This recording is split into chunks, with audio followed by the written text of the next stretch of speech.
Di balik tubuhnya yang bulat, langkahnya yang lambat, dan hobinya yang cuma berendam di air, kuda Nil sering dianggap sebagai raksasa yang lucu.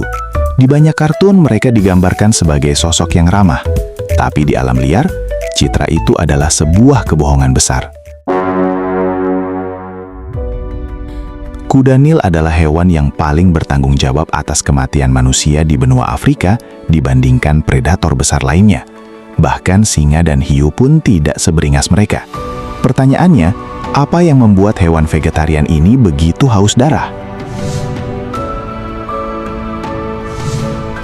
Hari ini kita akan membedah sisi gelap kuda Nil yang akan membuatmu berpikir dua kali untuk mendekat.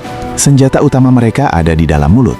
Kuda Nil memiliki taring bawah yang bisa tumbuh hingga 50 cm. Taring ini tidak digunakan untuk mengunyah rumput, karena mereka memotong rumput dengan bibir yang kuat. Taring itu adalah murni senjata untuk menusuk lawan. Kekuatan gigitannya mencapai 1.800 PSI. Sebagai perbandingan, manusia hanya punya 150 PSI, dan singa sekitar 650 PSI. Kuda Nil bisa dengan mudah meremukan tulang buaya atau membelah perahu kayu kecil hanya dalam satu gigitan.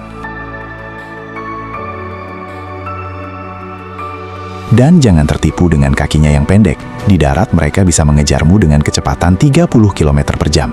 Manusia tercepat di dunia pun akan kesulitan meloloskan diri. Yang membuat kuda Nil sangat berbahaya adalah sifatnya yang sangat unpredictable atau sulit ditebak. Mereka sangat teritorial. Masuk ke wilayah air mereka berarti hukuman mati. Mereka tidak butuh alasan untuk menyerang. Mereka menyerang karena mereka merasa terganggu. Bahkan predator puncak seperti singa atau buaya seringkali memilih untuk menyingkir.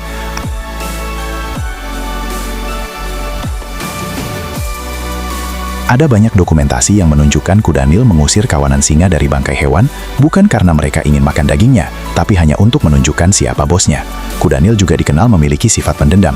Mereka bisa mengejar targetnya hingga ke daratan jika merasa sangat terancam. Meskipun secara teknis adalah herbivora, ada sisi gelap yang lebih kelam, kanibalisme. Para ilmuwan telah mencatat beberapa kasus kuda Nil yang memakan sesamanya atau bangkai hewan lain saat populasi mereka terlalu padat atau sumber makanan menipis. Bahkan cairan yang keluar dari kulitnya pun terlihat menyeramkan. Mereka mengeluarkan cairan berwarna merah yang sering disebut keringat darah. Meski ini sebenarnya adalah tabir surya alami dan antibiotik, pemandangan kuda Nil yang berlumuran cairan merah ini menambah kesan monster pada diri mereka. Jadi jika kamu melihat mereka di sungai, ingatlah, kamu sedang melihat salah satu mesin pembunuh paling efisien di planet ini. Lucu dari jauh tapi mematikan dari dekat. Itulah fakta gelap sang raksasa sungai. Menurutmu, apa hewan lain yang punya sisi gelap tersembunyi? Tulis di kolom komentar.